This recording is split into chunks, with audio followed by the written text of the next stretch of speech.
A doctor advice. This you should not do with your pen. It is crucial to prioritize penis health by avoiding certain actions that can lead to injury or dysfunction. Avoid extreme bending, pulling, or twisting, especially during erections. Also, be cautious with piercings and ensure proper hygiene to prevent infections. Additionally, excessive masturbation or wearing tight underwear can negatively impact blood flow.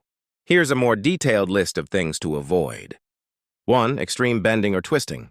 Avoid bending or twisting the penis, especially during an erection, as this can damage the tissue and cause fractures. 2. Excessive stretching or pulling. Avoid pulling or stretching the penis in an attempt to increase its size. This can damage the tissues and muscles. 3. Piercings in erect state.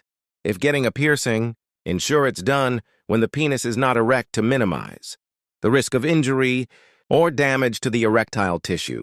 4. Extreme sex positions. Avoid positions that put excessive pressure or strain on the penis, especially during intercourse. 5. Restricting blood flow. Avoid wearing underwear that is too tight, as it can restrict blood flow to the penis. 6. Ignoring hygiene.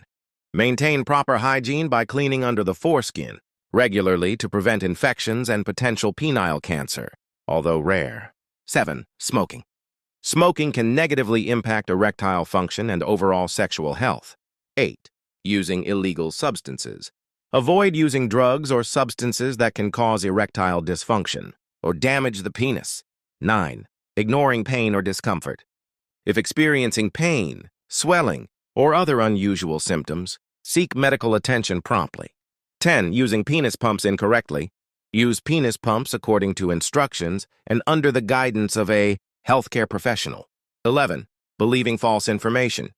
Avoid believing misinformation about penis size or methods to increase penis size that are not medically proven.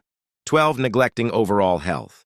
Maintain a healthy lifestyle with regular exercise, a balanced diet, and stress management to support overall sexual health.